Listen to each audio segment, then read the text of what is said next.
ታውቃላችሁ? አንዳንድ ጊዜ ታሪክን ለመረዳት ወደ ኋላ መጓዝና ጥንታዊ ሰነዶችን መመርመር ያስፈልጋል። በውስጣቸው የተደበቁ አስገራሚ ምስጢሮች አሉ። እና ዛሬ የምናደርገው ልክ ይህንን ነው። አንድ በጣም ጥንታዊ የሆነ ሰነድ አለ።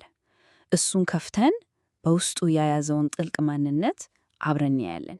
እሺ፣ እስኪ መጀመሪያ ሽፋኑን እንይ። ሲታይ በጣም የሚያምር ዓይንን የሚስብ ነገር ነው አይደል? ግን ውበቱ ብቻ አይደለም ታሪኩ፣ በውስጡ ያለው ነገር እሱ ነው እንቆቅልሹ። ይህ ውብ ሽፋን በራሱ ውስጥህ ምን ይዘሃል ብለን እንድንጠይቅ ያደርጋል። በገጾቹ መካከል ምን ተደብቆ ሊሆን ይችላል? ያው እውነተኛው ውበትም ፈተናውም የሚጀምረው እዚህ ላይ ነው። በምን እንደተጻፈ እዩት። በጥንታዊው ግዕዝ ነው። ይህ በራሱ ምን ያህል ታሪካዊና ጥንታዊ እንደሆነ ይናገራል። ግን ደግሞ በሌላ በኩል ለብዙዎቻችን ግዕዝን ማንበብ ቀላል አይደለም። ልክ እንደ ቋንቋ ጋሬጣ ማለት ነው።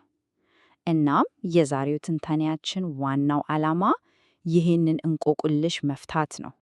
እሺ፣ እንግዲህ ማንኛውም ምርመራ ሲጀመር ከመጀመሪያው ፍንጭ አይደል? የኛውም የመጀመሪያው ፍንጭ ያለው ሽፋኑ ላይ ነው። ይኸውም ርዕሱ።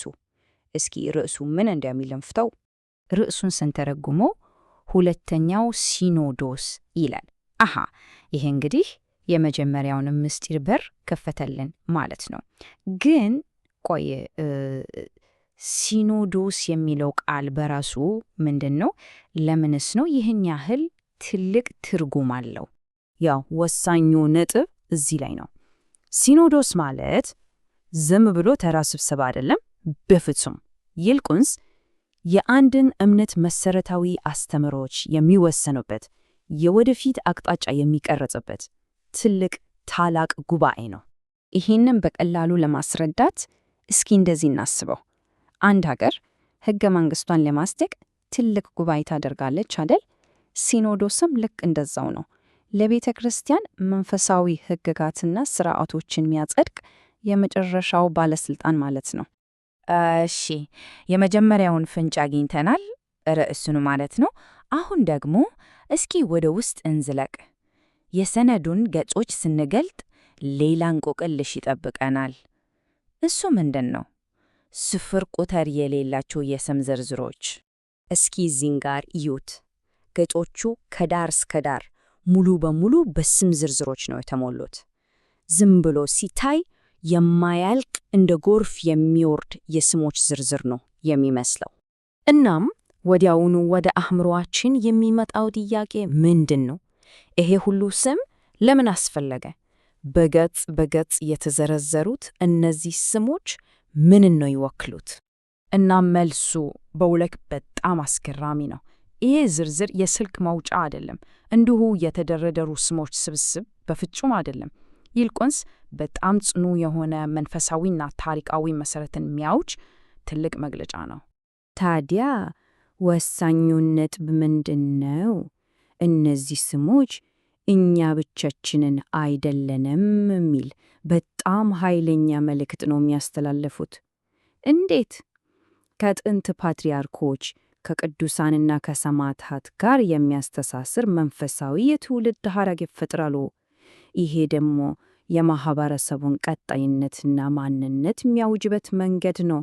እሺ፣ እስካሁን ስለ ስም ዝርዝሮቹ አውርተናል። አሁን ደግሞ በመጽሐፍ ውስጥ ያሉትን ስዕላዊ መግለጫዎችን እንመልከት።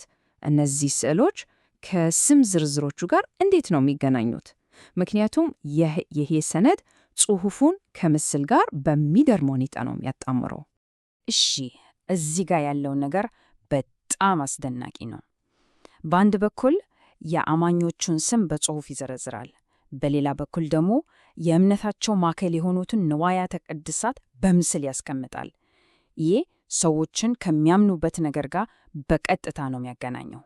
እነዚህ በምስል የተቀመጡት ንዋያት የሚወክሉት አንድ በጣም ወሳኝ ጽንሰ ሐሳብ አለ። እሱም ሥርዓተ አምልኮ ወይም ሊተርጂ ይባላል። ይህ ምን ማለት ነው? እምነት እንዲሁ በንደፈ ሐሳብ ደረጃ ብቻ የሚቀር ነገር ሳይሆን በተግባር የሚገለጽ ሕያው ሥርዓት መሆኑን ያሳያል። እና የሰነዱ ጥበብ ያለው እዚህ ላይ ነው። ጽሑፉ ምን እናምናለን ለሚለው ጥያቄ መልስ ይሰጣል። ስዕሎቹ ደግሞ ያንን እምነት በተግባር እንዴት ነው የምንገልጸው የሚለውን ያሳያሉ። እናም ሁለቱ ሲጣመሩ የተሟላ የማንነት ምስል ይፈጥራሉ። እሺ፣ በቃ እስካሁን ያገኘናቸውን ፍኞቹ በሙሉ እስኪ አንድ ላይ እናድርጋቸው። ርዕሱን አይተናል፣ የስም ዝርዝሮቹን ተረድተናል፣ ምስሎቹንም ተመልክተናል።